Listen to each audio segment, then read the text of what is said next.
Okay, so meron siyang dalawang room. Sa entrance na yun. So, sa entrance na to, papasok dito. Tapos ng araw,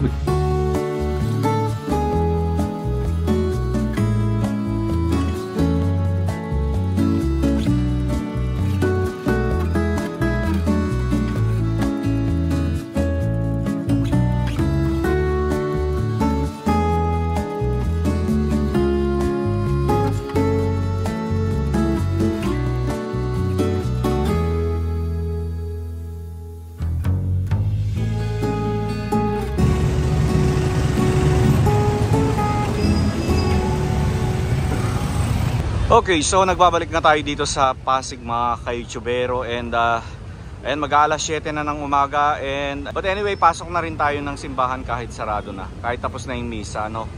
Ayan.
Okay, so galing na tayo ng simbahan mga ka-YouTubero. So diretso tayo dito. Puntahan natin yung isang lumang bahay dito na isa na ngayong hospital. Ayan. Ayan, so yung last time na punta natin dito nung 2022, hindi tayo umabot dito sa part na to ng Pasig, ano. So mula rito makikita natin itong lumang bahay na ginawa nilang hospital.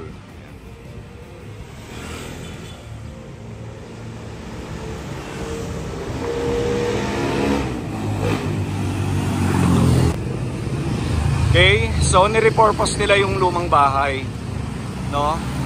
Tapos dito naman sa tabi natin meron ding isang lumang bahay.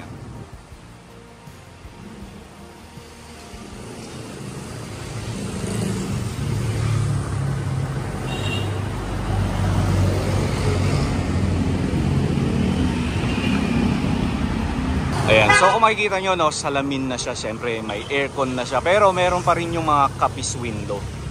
Ayan.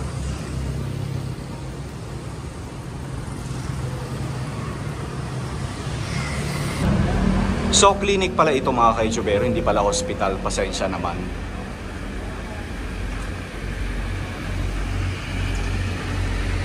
So ito yung pinaka-parking ng clinic, ano. So ang may-ari daw nito ay si Dr. Alfonso. Ayan. Galing na ito, no? Halika na.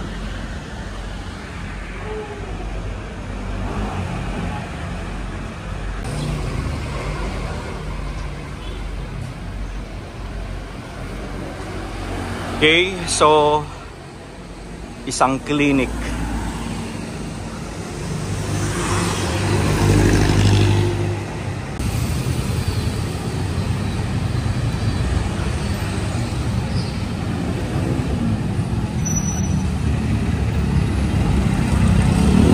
Ulitin ko lang, ano, ito yung Padre Burgos.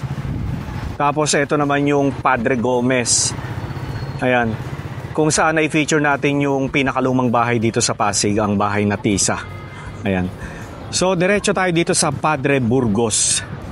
Padre Burgos Street para puntahan ang Guanyo Ancestral House. Okay, so ito na yung Guanyo Ancestral House mga ka-YouTubero.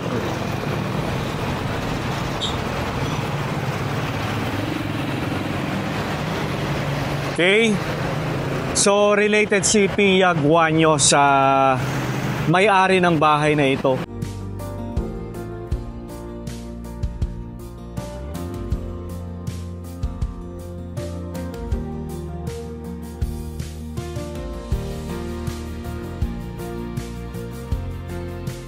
Okay, so nandito nga tayo sa P. Burgos Street. And ulitin ko lang, ito yung bahay ng Guanyo family. Ayan, Guanyo Ancestral House. Okay. So yung isa sa may-ari nito, isa ring Guanyo, ay tiyahin ni Pia Guanyo. So yung father ni Pia, kapatid yung may-ari na nakausap ko. So related ito kay Pia Guanyo, mga kaitsubero. And ito ay 150 mahigit na taon. 150 something. Diba? Okay, so etong pinakababa ng bahay ay ginawa nilang office. So yung taas lang ang pupuntahan natin. Hello po. Okay, pasok na daw tayo. Oo. So basically, ito yung main entrance niya. Apo, yes. Oo. And then tapos, traditionally, pag meron kaming bisita, dito pumapasok. Tapos, ito, mag-lead into dun sa, parang meron siyang waiting area dun eh. Opo. So, yun. Pero, ito yung stairs leading to the main house. To the main house. Yung papasok siya dun sa living room, yung grand sala niya. Opo, grand sala. Yun yung sala mayor. Sala mayor. Pero dahil hindi namin ginagamit, sa ibang entrance lang tayo dadaan. Sige po. Okay. Pero makikita kaya natin yan mamaya. So balik tayo dun sige po. So kasama natin si Sir Manolo Fernandez, one of the descendant of the Guanyo Ancestral House. And so labas tayo, sir. Dahil tayo sa office. Dito na. Okay. So hindi na nila ginagamit itong stairs. Ngayon. Sige, pasok ka.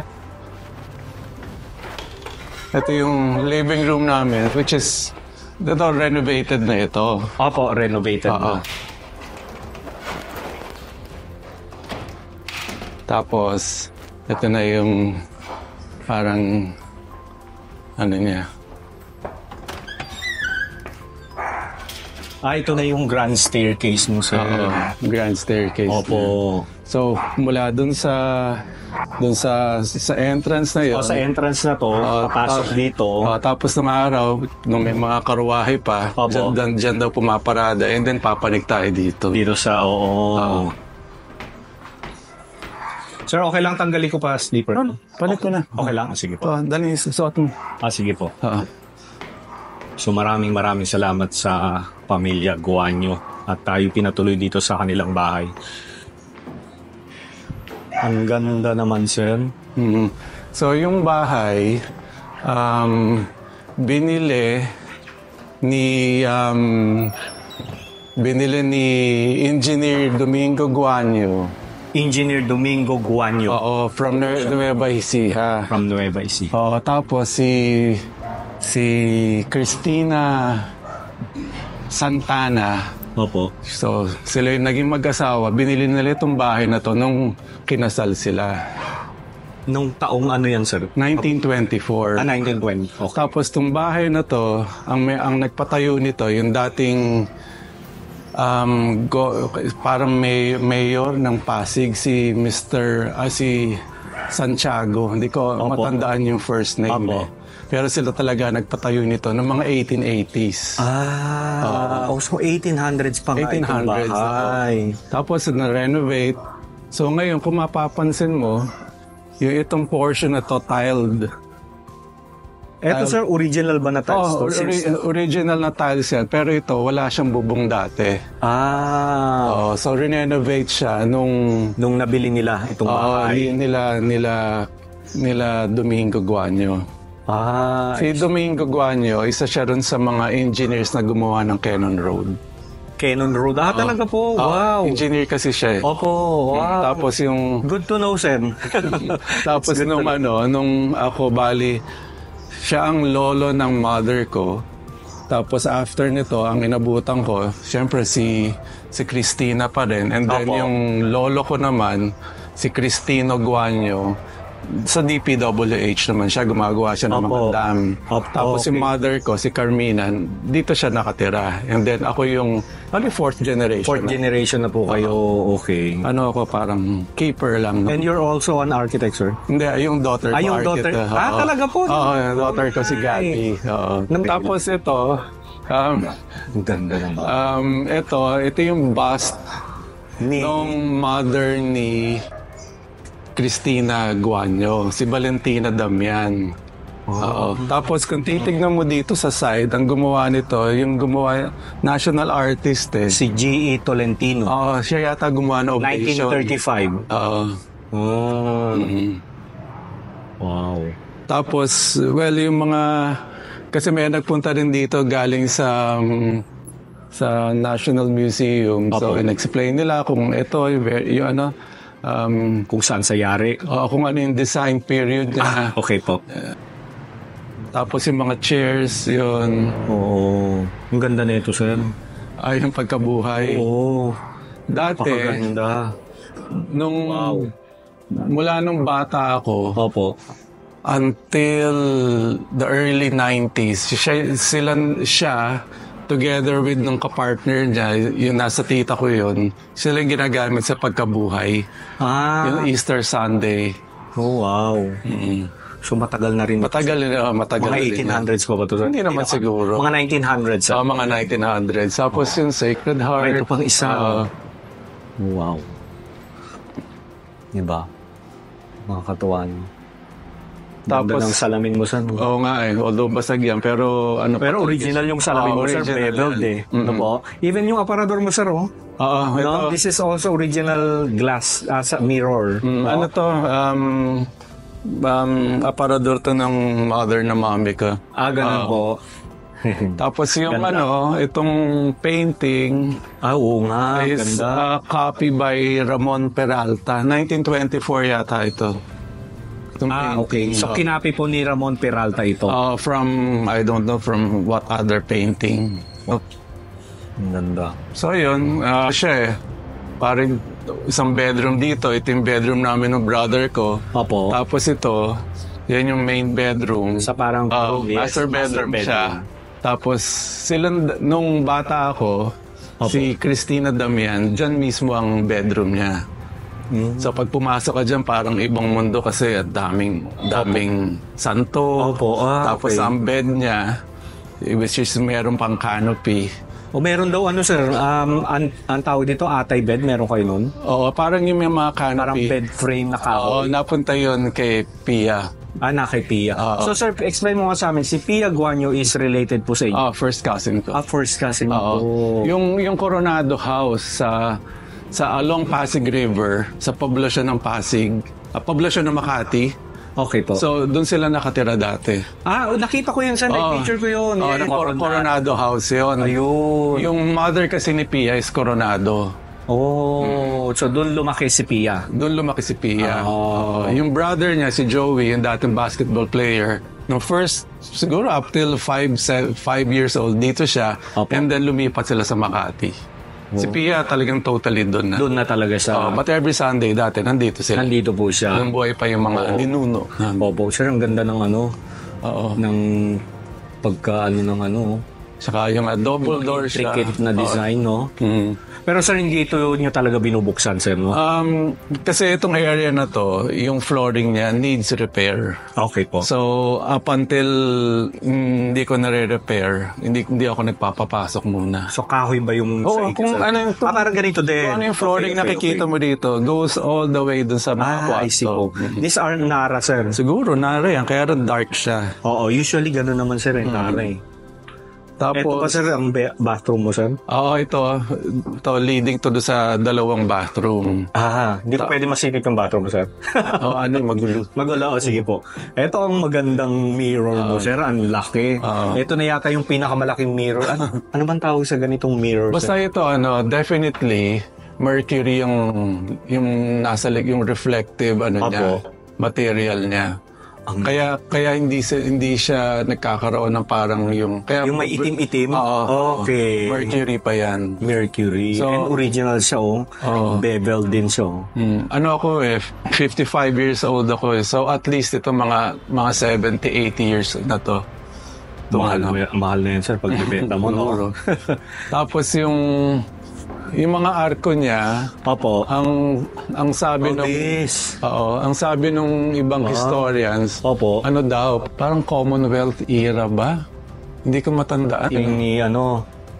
Sa mga pre-Commonwealth. Ang Commonwealth yata 1930s. Panahon ni ni Manuel L. Quezon. Kasi noong araw meron ako nakita dito invitation dun sa Commonwealth. Yung sa pag-end ng Commonwealth government. Galing nito. Pahawak, sir. Sige. Kasi naaway ako ng mga viewers. Ba't hinahawakan mo? Dapat hindi. Hindi, ito naman kasi bahay na tinitira na. Hindi siya museum. Hindi naman siya museum Opo. Talagang yung aso namin pumapanik dito. Opo. Ang kalaban lang natin, sir, yung ulan, sir. Kumusta naman ang ulan dito? Pag bumagyo, ganyan, kumusta naman po? Nung araw, nung mga dati, natanggal yung bubong nito. Nung isang malakas na bagyo. Pero ano pa yun? Mga late 60s. Opo. Pero since noon, parang, mini-maintain lang namin. So, every sira, ayos agad, no, sir? Ganon. Otherwise, kasi magdidire-diretso siya. So, etong part na to, sir, isa open lang to. Parang balcony lang ito. Before. So, wala pa yan. Wala pa ito. Kaya pag tinignan mo, iba na yung architecture niya. Tapos, yung mga sliding windows, wala naman dati yan. Yes. Kaya lang, for security purposes, naglagay lang. Yes po, totoo. Ang ganda.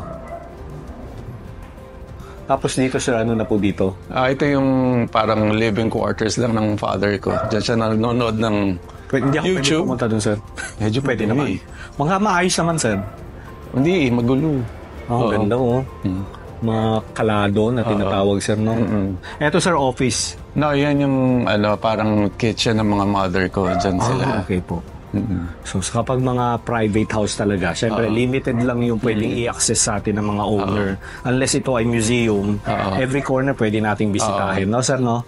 So since private siya, kung ano lang yung pwedeng ipakita sa atin ng mga may-ari, Yan.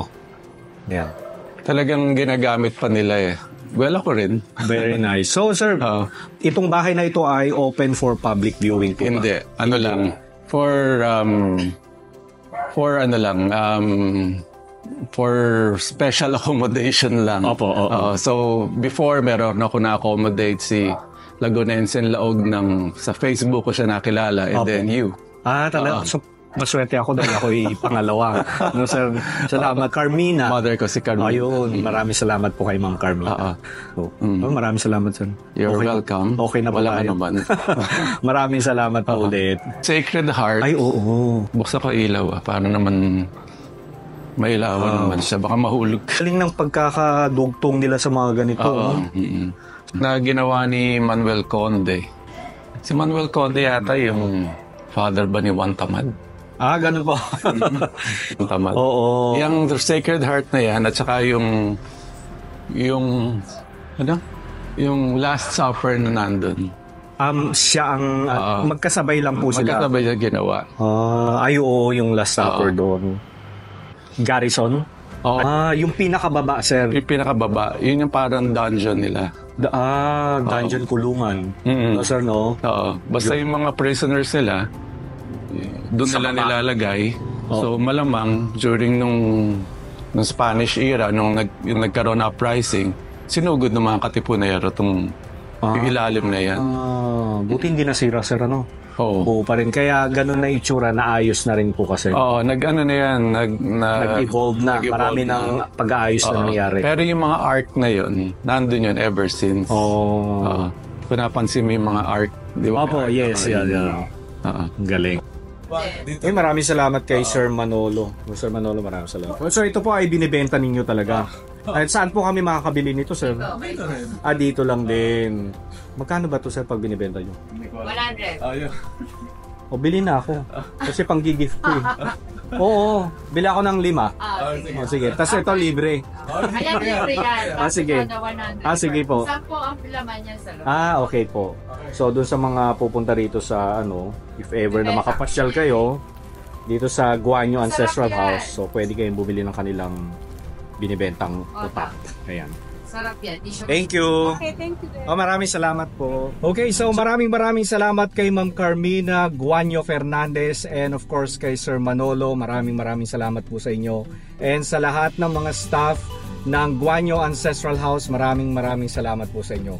So doon sa mga magtatanong na kung ito bang bahay na ito ay open for public viewing, pasensya na po kayo dahil ito ay private property. Pero pwede naman kayong pumunta sa bahay, malay nyo, pwede kayong payagan. Magpaalam lang kayo ng maayos.